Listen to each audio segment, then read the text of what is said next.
자, 오늘은 예수님을 싫어하는 사람들이 예수님을 책 잡아서 죽이려고 하는데 덫을 놓는 거예요. 그 덫 이름이 무엇이냐면 딜레마예요. 딜레마. 딜레마가 무슨 뜻인지 알죠? 딜레마. 이러지도 못하고 저러지도 못하고 둘 중에 하나를 선택해야 되는데 이걸 선택해도 나는 죽고 저걸 선택해도 죽는다. 이런 거예요. 답이 없어요. 답이 없는데 선택을 해야 돼. 우리 다빈이 있지만은 어린이들에게 뭐라고 물어봐요? 엄마가 좋아, 아빠가 좋아? 그 애가 어때요? 아주 곤란하죠. 애기가 제일 곤란한 질문이 엄마가 좋아, 아빠가 좋아요? 엄마도 좋고 아빠도 좋다고 이렇게 할 수밖에 없어. 둘 중에 하나를 선택을 할 수 없어. 둘 중에 하나를 선택할 수 없는 진퇴양난의 그런 케이스를 우리가 딜레마라고 하는 거예요. 이 유대인들이 머리가 좋아가지고 예수님께 딱 이 딜레마의 뜻을 탁 놓는 거예요. 그 당시에 이스라엘은 로마의 식민지였잖아요. 우리가 일제 식민지 하듯이. 그래서 로마 황제에게 세금을 바쳐야 돼. 그리고 하나님께도 세금을 바친단 말이에요. 그러면은 예수님께서는 하늘나라에 대해서만 자꾸 이야기를 하시는 거예요. 그래가지고 이 사람들이 뭐라고 덫을 놔요? 로마 황제 이름이 가이사예요. 로마 황제에게 세금을 바쳐야 되나 말아야 되냐 이렇게 얘기를 하니까 예수님께서 바치라 할 수도 없고 바치지 말라 할 수도 없는 거예요. 왜? 황제에게 세금을 바치라고 하면은 하나님을 못 오간다 이렇게 몰아붙이고, 또 가이사에게 세금을 바치지 마라 하면은 로마 황제에게 저항한다, 반란을 일으킨다라고 이렇게 들기 때문에 그렇습니다. 그래서 예수님께서는 로마 황제에게 세금을 바치라 할 수도 없고 바치지 말라 할 수도 없는 그런 입장에 탁 딜레마에 빠지게 된 겁니다. 그것을 덫으로 탁 걸은 거예요. 우리도 왜 교회 생활하다 보면은 그런 얘기 많이 듣잖아요. 그런 그 경우의 수에 대해서 얘기를 많이 하죠. 이런 거 있잖아요. 자, 회사에서 회사 사장님이 일요일에 중요한 출장을 가라고 그래. 근데 일요일에 교회 가야 되잖아. 그럼 출장을 가야 돼요? 못 간다고 탁 거절하고 교회를 가야 돼요? 교회에서는 목사님들이 교회부터 가야 된다고 얘기를 하죠. 근데 그게 좀 우리가 납득이 잘 안 된단 말이에요. 그리고 이런 거 있잖아. 또 내가 좀 여유 돈이 있어. 여유 돈이 있는데, 자, 부모님, 고향에 계신 부모님 집수리를 내가 해드리려고 딱 마음먹었단 말이에요. 마음먹었는데, 교회 건축을 한다네? 교회당 건축을 해. 그래서 헌금을 하라고 또 해. 그럼 여기다가 할까, 저기다 할까? 뭐 헷갈리잖아요. 목사님은 헌금부터 하라고 그러고, 그럼 하나님이 채워준다고 하죠. 근데 실상은 안 그래. 그럼 또 불효하는 것 같고 집에 갈 때마다 어머니를 볼 때, 아버지를 볼 때 마음이 아파. 참 그렇단 말이에요. 그리고 또 이 학생들이나 청년들은 이런 게 있잖아요. 친구들이랑 같이 뭐 게임하기로 했는데, 축구하기로 했는데 딱 날짜를 잡아놨는데 교회에서 청소년 수련회 청년의 수련회 같은 딱 일정이랑 딱 겹치는 거야. 이거 어디를 가야 돼? 몸을 쪼갤 수도 없고. 이런 우리 경우의 수가 많이 당하잖아요. 그럼 교회에서는 하나님부터 먼저 섬기라고 이렇게 하지만은 우리 그게 항상 이렇게 마음에 걸림이 돼. 왜 우리는 이런 경우의 수에서 헷갈리고 답을 얻지 못할까요? 그는 우리가 하나님을 그만큼 잘 모르기 때문에 그렇습니다. 하나님을 평생 배우지만 하나님에 대해서 잘 모르기 때문에 그런 경우에서 헷갈려 하는 거예요. 우리가 하나님에 대해서 좀 더 정확하게 알면은 이런 상황을 더 좀 지혜롭게 우리가 헤쳐나갈 수 있게 되는 겁니다.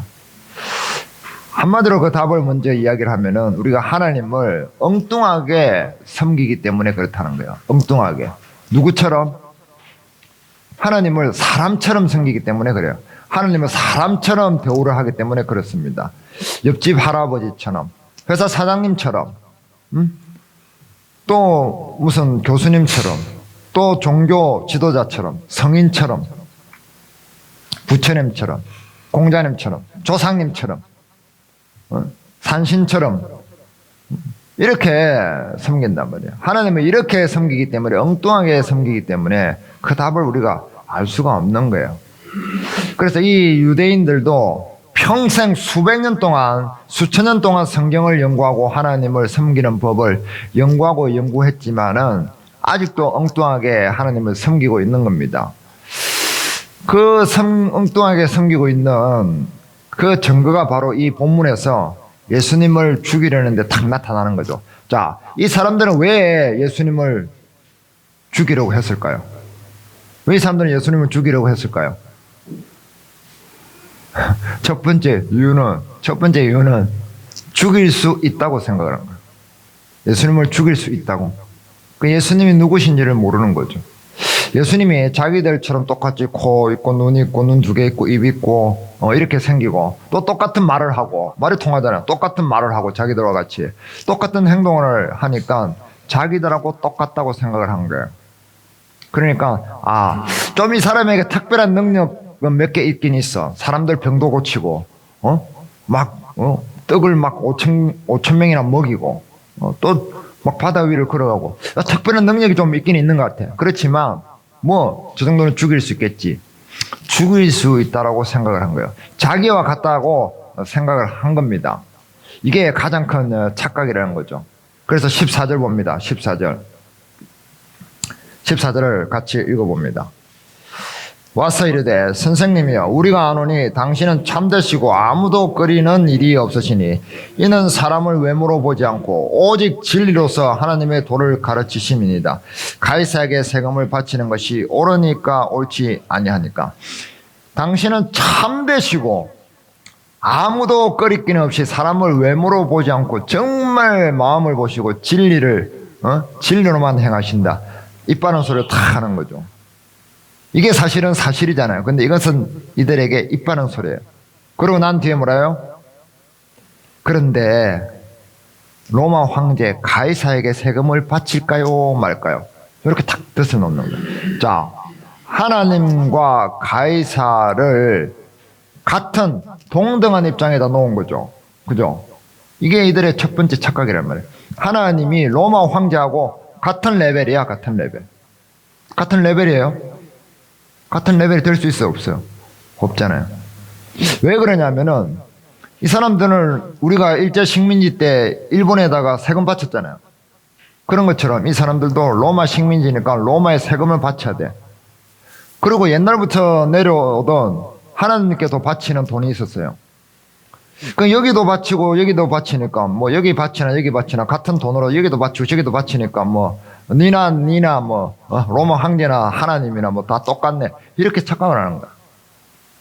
완전히 다른 개념인데 그 다른 개념을 알지는 못했어요. 그때 로마에는 이 이스라엘 사람들이 어떤 세금을 바쳤는 줄 알아요? 첫 번째는 인두세라는 게 있었어요. 인두세가 뭐냐면은 속된 말로 사람의 쪽수만큼 머리수만큼 무조건 돈을 바쳐야 돼. 그리고 토지를 가지고 있으면 토지 세금 바쳐야 되지. 길을 가면은 통행세를 다 내야 돼요. 통행세. 그래서 문이 있어. 문 통과할 때마다 세금 냈어요. 그 다음에 장사하면은 장사 세금 내고, 영업을 하면 영업세를 냈어. 심지어 이 예수님의 제자들 중에 어부들이 많았잖아요. 이 어부들은 어떤 세금까지 냈냐면 배 크기마다 세금이 또 붙어. 배 크기에 따라서 세금을 내야 돼. 그 다음에 건물 사이즈에 따라서 또 세금을 내야 돼. 이렇게 세금을 엄청나게 냈어요. 거기다가 특별세까지 있었습니다. 로마에 특별한 어떤 행사가 있거나 축제가 있거나 또 로마 황제의 즉위식이거나 생일이거나 그러면 또 세금을 내야 돼. 세금 내다가 이제 볼일 다 보는 거예요. 그런 세금을 낸 거예요. 그러니까 하나님이나 로마 황제나 똑같다고 생각을 한 거예요. 그게 가장 큰 착각이었습니다. 그런데 같은 게 아니었어요. 자, 하나님께 바치는 돈을 살펴보면은 확연히 다르다는 것을 알 수 있습니다. 자, 하나님께는 의무적으로 내는 돈은 딱 한 가지밖에 없었습니다. 몇 가지? 한 가지. 조금 전에 로마에게 내는 거는 금방 대충만 해도 6, 7가지 됐잖아요. 그런데 이 하나님께 의무적으로 내야 되는 돈은 딱 1년에 한 번, 한 가지. 그게 뭐냐면 주민세. 우리나라 주민세 같은 거예요. 그래서 예수님도 냈는데 반세겔, 이 세겔은 은화거든요. 은으로 만든 돈인데 반세겔은 지금 우리나라 돈으로 계산을 하면 얼마 정도 되느냐면은 12,000원이요. 12,000원. 1년에 12,000원. 반세겔. 한 세겔은 24,000원이에요.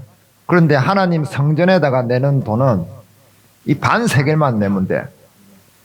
12,000원만 내면 돼, 1년에. 그거밖에 안 돼. 그게 다예요. 로마에 내는 거하고 비교가 돼야 안 돼요. 왜 하나님은 자기에게 많은 그 돈을 바치라고 안 하고 12,000원을 바치라고 했을까, 이 말이에요. 그 다음에 이제 11조가 있어요. 11조 바치는 건데 이것은 성전에서 일하는 사람들을 먹여 살리기 위해서 내는 거예요, 사실은. 그런데 내가 소득이 없으면 안 내도 돼. 소득이 있으면 그때만 10분의 1만 내면 돼. 그 다음에 이제 헌금이 있어요, 헌금이나 헌물은 자기가 자원하는 마음이, 내가 좀 뭐 내고 싶다 하는 게 드리고 싶다 하면 그때 내면 돼. 자원해서. 의무적으로 내는 건 없어요. 그러니까 의무적으로 딱 내는 거는 1년에 12,000원. 한 가지밖에 없어요. 왜 하나님은 사람들에게 많이 안 내라고 그러고, 째짜기가 아니지. 완전 뭐 애들 껌값도 안 되죠, 요즘 애들. 그 정도만 내라고 했을까요, 말이에요. 그 차원이 달라요, 일단. 돈 내는 차원이 달라. 같이 보면 안 돼. 그게 의미가 있는 거예요. 자, 봐봐요. 그럼 왜 그러냐면은, 하나님은 그것을 받을 필요가 없기 때문에 그래요. 필요가. 로마 황제 가이사는 금화를 만들고 은화를 만들었잖아요. 자기 얼굴을 탁 거기다 박아 넣어가지고 탁 만들었단 말이에요. 그 금화, 은화를 만들었지만 하나님은 뭘 만드신 분이에요? 금과 은을 만드신 분이야. 금과 은을 만들었잖아요. 그렇게 차이가 나는 거야. 로마 황제는 길을 막 닦아가지고 그 통행세를 받았지만은 하나님은 이 지구상의 모든 땅을 창조하신 분이에요. 그렇게 다는 거예요. 사람들은, 로마 황제는, 가이사는 사람들을 자기 권력으로 다스렸잖아요. 하나님은 누구예요? 그런 사람을 만드신 분이에요. 이렇게 다른 거예요. 그런데 이 사람들이 가이사의 것과 하나님의 것이 똑같은 선상에 놓고 어디다가 바쳐야 돼요? 이렇게 예수님한테 물었다는 거예요. 이 자체가 너무 하나님에 대해서, 하나님을 수천 년 동안 믿어온 백성으로서 너무 무식한 거예요. 우리도 이럴 수 있어요. 우리가 평생 교회를 다녀도 하나님이 누군지, 하나님이 저 삼신 할머니하고 똑같은 분인지, 저 법당에 앉아있는 부처님하고 똑같은 분인지, 우리가 뭐 저 유교에서 말하는 공자님, 맹자님하고 같은 분인지, 그렇게 믿고 있는 사람들이 굉장히 많다. 그러니까 하나님을 너무 모르는 거예요. 차원이 다른 거예요, 차원이. 자동차 티코 알아요, 티코? 티코하고 제네시스하고 비교돼야 안 돼요. 안 되죠. 그러니까 이 로마 황제하고 하나님을 비교하는 것은 티코하고 제네시스 정도가 아니라 티코하고 우주 왕복선하고 비교하는 것도 그 정도도 안 된단 말이야. 그런 차이야. 하나님께서 사람에게 돈을 받아가지고 쓸 수 있어요? 하나님 어디다가 돈을 쓰겠어요? 사람한테 돈을 받아가지고. 로마 황제는 쓸 데가 있을까요? 없을까요? 로마 황제는 사람들에게 세금 받아가 쓸 데 있어요? 없어요? 있지. 좋은 땅도 사고, 좋은 집도 짓고, 좋은 정원도 가꾸고, 예쁜 여자도 많이 사오고, 좋은 마차도 타고, 좋은 술도 먹고, 좋은 음식도 먹고 하겠죠. 지는 인간이니까. 하나님은 사람에게 돈 받아가지고 어디다 쓰실 거예요? 이 지구상에 있는 모든 바닷물을 끓여가지고 국을 만든다고 해서 하나님께 드리면 하나님 드실 수 있어요? 이 지구상에 있는 모든 짐승을 잡아가지고 삼겹살로 드려도 하나님이 드셔요? 하나님께는 우리가 돈으로 할 수 있는 단 한 가지도 없는 거예요. 단 한 가지. 그런데 왜 하나님께서는 뭔가 그래도 조금 표시를 하라고 그럴까? 그 이유가 있는 거예요, 따로. 자, 시편 봅니다, 시편. 자, 여기 보면 있어요. 화면을 봅니다, 화면. 그래서 사람하고 하나님은 분명히 다르다고 성경에 하나님께서 적어 놓으셨어요. 곳곳에. 대표적으로 찾아봅니다. 같이 읽어봅니다. 내가 교훈을 미워하고 내 말을 내 뒤로 던지며 도둑을 본즉 그와 연합하고 가늠한 자들과 동료가 되며 내 입을 악에게 내어주고 내 혀로 거짓을 꾸미며 내가 이 일을 행하여도 내가 잠잠하였더니 내가 나를 너와 같은 줄로 생각하였도다. 그러나 내가 너를 책망하여 내 죄를 내 눈앞에 낱낱이 드러내리라 하시는도다. 하나님을 잊어버린 너희여 이제 이를 생각하라. 그렇지 않으면 내가 너희를 찌들이니 건질 자 없으리라. 21절 다시 봅니다. 내가 이 일을 행하여도 내가 잠잠하였더니 내가 너를 너와 같은 줄로 생각하였도다.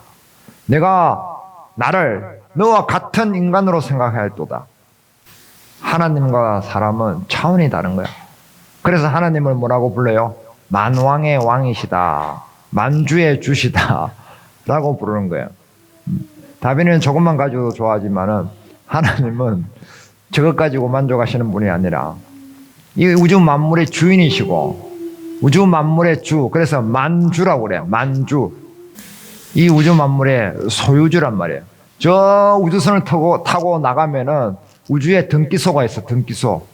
등기소 가면은 거기서 서류를 떼면은 이 우주가, 이 지구가 누구 겁니까? 라고 딱 소유주 보면은 하나님 되어 있는 거예요.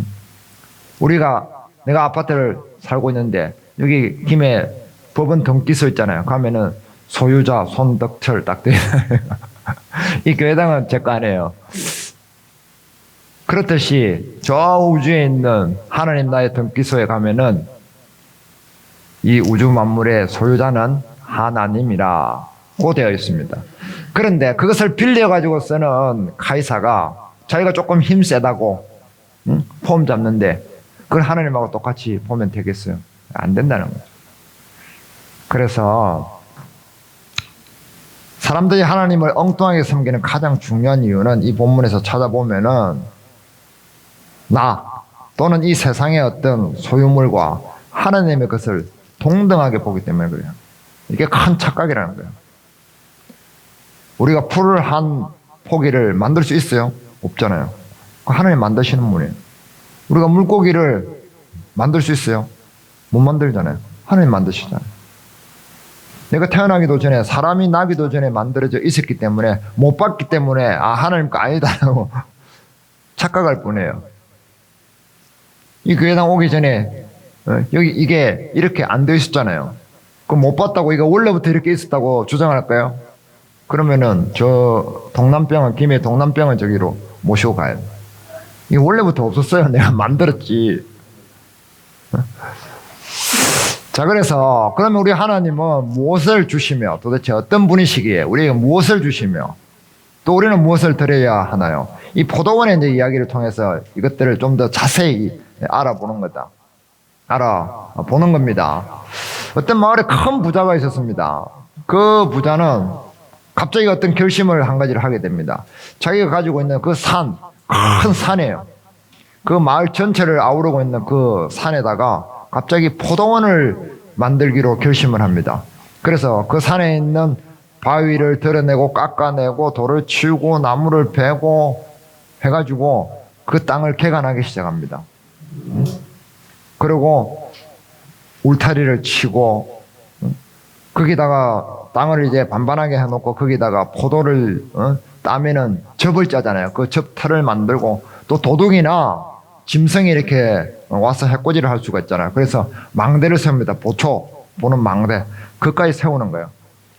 그렇게 완벽하게 포도원을 크고 멋진 포도원을 만들어가지고 그것을 그 농부들에게, 어떤 농부들에게 세를 주고 멀리 자기는 이제 타국에 여행을 갑니다. 그래서 시간이 지나서 이제 그 포도를 수확할 때가 됐어요. 그래서 그 종들을 보내가지고 약속한 그 세를 받으러 오는 거예요. 월세를 받으러 온 겁니다. 그러니까 이 농부들이 태도가 확 바뀌는 거예요. 처음에 세를 줄 때는 너무 멋지고 너무 크고 너무 쾌적한, 여태까지 자기네들이 다녀보지도 못했던 그런 좋은 조건의 포도원에 들어가니까 좋습니다라고 이렇게 환호성을 질렀는데 갑자기 종들이 세를 받으러 오니까 뭐라고 하느냐면 돌변해가지고 우리 경상도 말로 뭐라고 그래요? 네가 누구? 네가 누군데? 네가 누군데? 이러는 거예요. 그러면서 네 주인이 누군데? 뭐 이러는 거예요. 태도가 완전 돌변하는 겁니다. 그리고 그 종들을 때리고 막 머리에 빵꾸를 내가지고 돌려보내고 심지어는 나중에 죽이고 능욕하고 막 그러는 거예요. 그 종들을 죽이는 거예요. 그래서 그 포도원 주인이 이제 계속 사람을 보내고 참고 하다가 안 되겠다. 이제 내 아들을 보내야 되겠다. 하나밖에 없는 내 아들을 보내면은 이 사람들이, 이 농부들이 제대로 정신이 들겠지. 아들은 자기 곧 아버지를 대표하는 거예요. 아버지하고 똑같은 거예요. 아들은 똑같이 생겼잖아. 아버지하고 똑같이 생겼잖아. 그렇기 때문에 그 아들이 가도 아버지하고 똑같은 효력이 있는 거예요. 옛날 이스라엘 사람들은 그랬어요. 그래서 아들을 딱 보냈는데 아들을 죽여버린 거예요. 그러니까 이것도 똑같은 거예요. 이 농부들이 이 포도원 주인이 자기들하고 똑같은 줄 셌는 거야. 자기들하고 똑같은 줄 착각을 한 거야. 왜? 한 번 종을 보내고 우리가 쫓아냈는데 또 보내고 우리가 때려 보냈는데 또 보내고 우리가 죽이 붙는데 또 보내고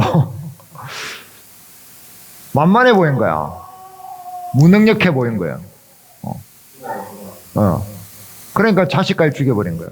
그리고 이 자식을 죽인 이유가 또 있어요. 뭐냐면 그 당시에는 우리가 소작농을 했는데 대신 땅을 빌려가지고 농사를 지었는데 3년 동안 주인에게 세를 바치지 않으면 주인이 이게 뭔가 변고가 생겼다. 이 사람이 뭐 문제가 생겼다.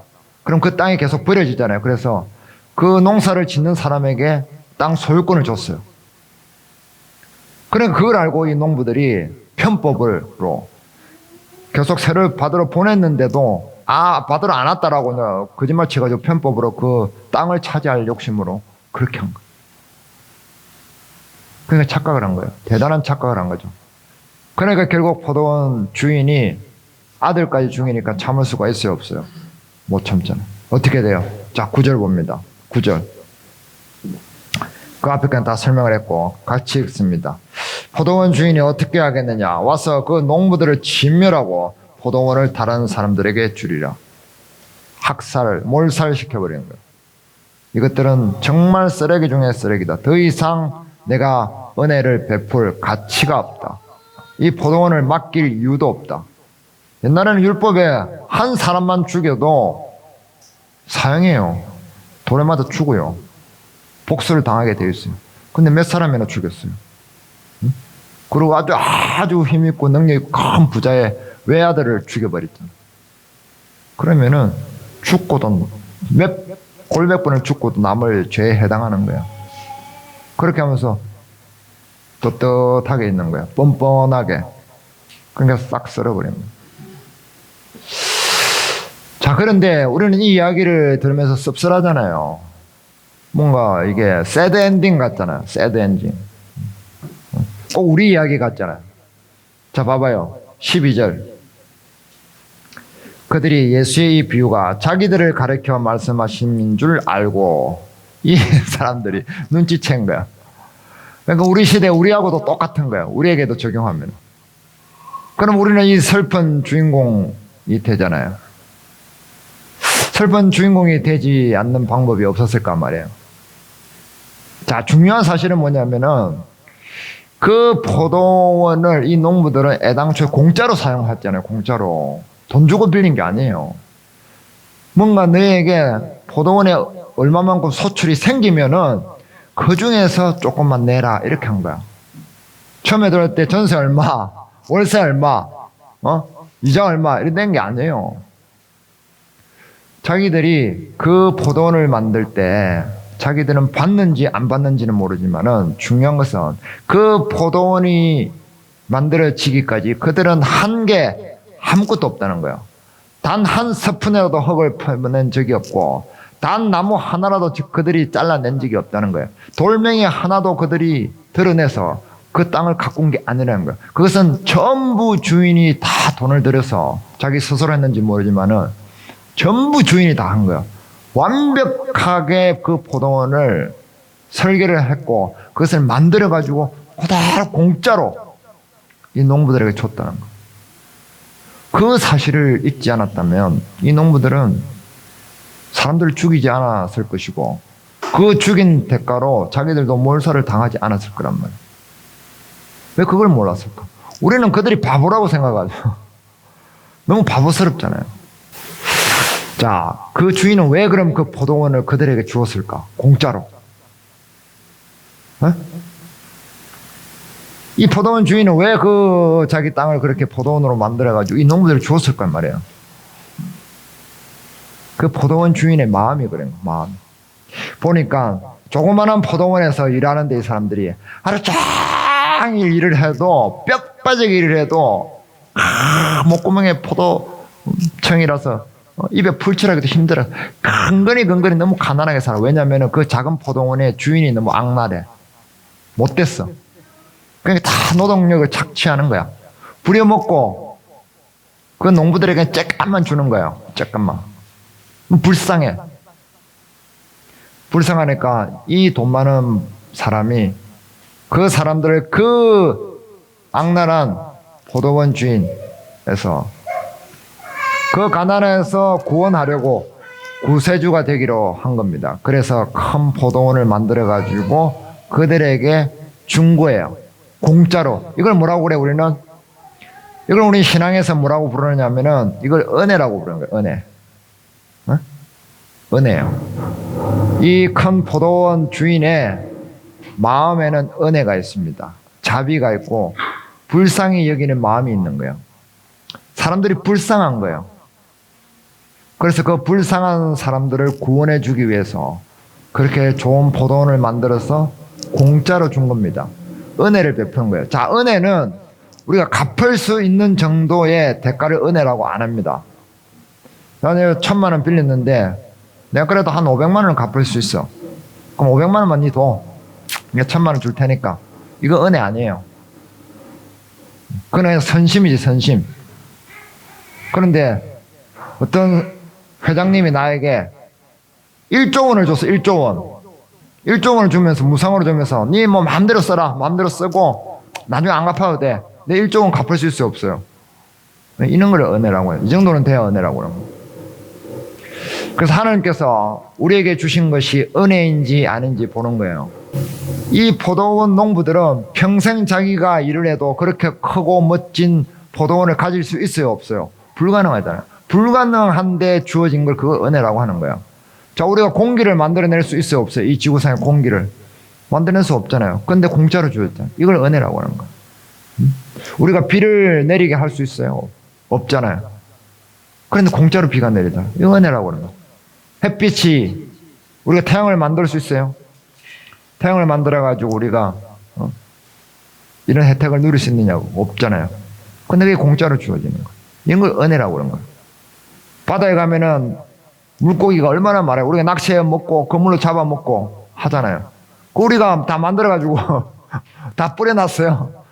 우리 취업 방류한다고 뭐 조금 이렇게 하지만은 그거랑 비교가 안 되는 거예요. 그 물고기들을 하나님께서 다 만들어 주신 거예요. 우리가 할 수 없는 그걸 은혜라고 해요. 우리는 그 은혜를 먹고 사는 거예요. 그래서 사람의 은혜 중에는 가장 큰 게 뭐다? 어머님의 은혜잖아요. 그 하나님의 은혜를 조금 닮은 것이 무엇이다? 부모님의 은혜잖아요. 부모님의 은혜. 부모는 자식을 위해서 자식 볼 때는 그럴 이유가 없는데 부모는 무조건 자식에게 잘해주잖아요. 왜 그래요? 그런 마음이 하나님을 닮아서 그래요. 똑같은 거.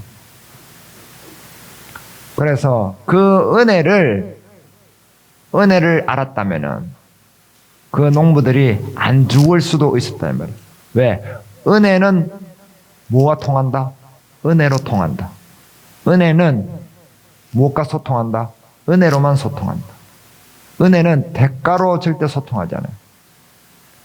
대가는 대가를 꼭 지불해야 돼요. 내가 사장님한테 잘 보이려고 돈 좀 쓰면은 그 사람 나한테 대가를 주게 되어 있습니다.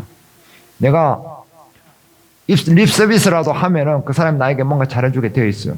항상 사람에게는 대가가 있는 거예요. 로마에게 대가를 바쳐야만 로마에서 이스라엘을 보호해 주는 거예요. 그런데 하나님 그런 차원이 아니라 은혜로만 준단 말이에요. 이 은혜를 알았더라면은 농부들이 이렇게 하면 됩니다. 어떻게 하면 돼요? 주인이시여, 우리가 뼈 빠지게 일했는데 나는 너무 내가 수확한 이 포도가 마음에 들어서 나누어 주고 싶지 않아요. 주인님에게 정말 바치고 싶지 않아요. 어떻게 하면 좋을까요? 그러면 주인이 뭐라고 그럴까요? 이 괘씸한 놈, 당장 끌어내 죽여, 이렇게 하겠어요? 그러지 않아요. 왜? 이 주인은 은혜가 있는 사람이에요. 네 마음 알겠다. 네가 아직 준비가 안 됐구나. 준비가 될 때까지 내가 좀 기다려 줄게. 기다릴 수 있는 분이에요. 왜? 종들을 몇 번이나 계속 보냈잖아요. 이거는 뭐냐면은 참아주시는 거예요. 잘못하는 것을 계속 참아주잖아요. 우리 애가 한 번 잘못한다고 해서 바로 처단해요. 엄마 아빠가 처단 안 하잖아요. 놔두자, 그러지 마, 그러지 마, 또 얘기하잖아요. 얘기를 하잖아요. 계속 얘기로. 그런데 애가 초등학교 10살쯤 됐는데도 계속 똑같은 짓을 하면 뭐라고요? 그때 한 대 뭐라 해주잖아요. 그러니까 이 주인은 인내해 주시는 분이에요. 그렇기 때문에 그분은 자비가 많기 때문에 기다려줘요. 그래서 주인님, 그런데 나는 이 포도원에서 계속 일하고 싶어요. 여기서 쫓겨나고 싶지 않아요. 이렇게 얘기하면은 그렇게 해줄까요? 안 해줄까요? 해준단 말이에요. 은혜라는 것은 영원해요, 영원. 잠깐 줬다가 뺏었다가 하는 것은 은혜가 아니에요. 부모님의 사랑은 영원하듯이 하나님의 은혜도 영원하단 말이에요. 그 은혜를 모르고 그 은혜를 배신한 죄 때문에 이들은 죽은 겁니다. 그 은혜를 몰랐기 때문에. 갚을 수 없는 것이 뭐라고요? 은혜. 은혜를 주시는데 그 은혜에 감동된 감사한 마음은 드리면 돼요. 하나님께는 돈을 드리는 게 아니에요. 그런데 왜 아까 그 12,000원을 드리라고 하느냐면은 그 은혜에 감사하는 마음을 잊지 말라고 이 돈을 드리면서 그 표시로서 그 마음을 되새기라고 그만큼 돈을 내라고 한 거예요. 우리가 어머니 생신날, 부모님 생신날 선물 드릴 때 그 선물만 드리고 했다 가버리면 돼야 안 돼요. 감사한 마음이 전달돼야 되잖아요. 그래서 하나님 감사합니다 이런 은혜를 주셔서 감사합니다라는 표시를 하기 위해서 12,000원을 내라고 한 겁니다. 하나님은 그걸 원했어요. 우리의 마음을 원한단 말이에요. 우리의 마음의 감사. 그걸 안 했기 때문에 죽은 겁니다. 그래서 이 은혜를 거절한 대가는 무엇이며 또 왜 그렇게 돼야 되나요? 자, 이 포도원 주인의 종들과 아들을 죽인 이 농부들을 이 포도원 주인이 심판을 해야 돼요? 안 해야 돼요? 다르게 물으면은 할 수밖에 없을까요? 안 해도 될까요? 할 수밖에 없어요. 왜? 우리가 그냥 상식적으로 생각해봐도 이 세상에는 정의와 공정이 없잖아요. 공평하지 않잖아. 그러면은 이 종들은 가서 그냥 개죽음을 당했잖아요. 개죽음을 당했어요. 그러면 그 사람들의 죽음은 어디에서 보상을 받을 겁니까?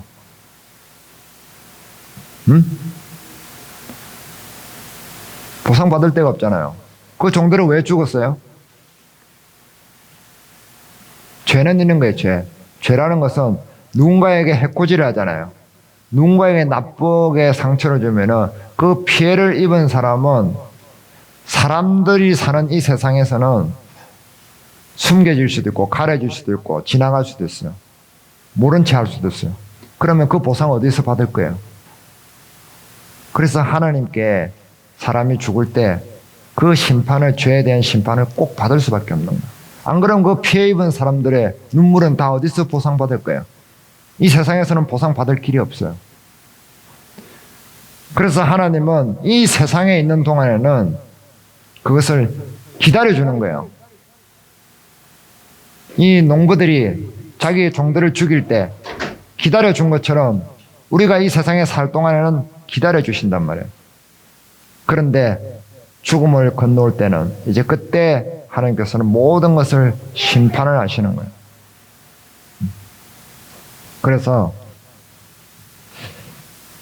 은혜를 거절한 대가는, 인내한 대가는 심판을 받을 수밖에 없습니다. 왜냐하면 그래야지 정말로 공평하고 공정해지기 때문에 그렇습니다. 자, 이 포도원 이야기의 스토리는 사실 우리 이야기죠, 우리 이야기. 우리가 사탄에게 꼬임에 빠져서 죄를 지으면서 계속 괴롭게 살아간단 말이에요. 그래서 선지자들을 보내고 계속 사람들을 보냈는데 우리가 말을 안 들으니까 하나님의 아들 예수님을 보냈단 말이에요. 그 예수님도 대접을 안 하면은 예수님을 우리가 마음에서 죽이는 거랑 마찬가지랍니다. 그럼 우리가 심판을 면할 수가 없다는 거예요. 그 이야기를 하고 있는 겁니다. 자, 그래서 이 포도원 주인은 바로 누구다? 하나님이라는 거죠. 하나님 은혜는 우리가 돈으로 해결할 수 없는 문제다. 은혜는 무엇으로 소통해야 된다? 은혜로만 소통해야 된다. 그래야만 우리가 하나님을 온전히 이해할 수 있게 되는 것입니다. 자, 마치겠습니다.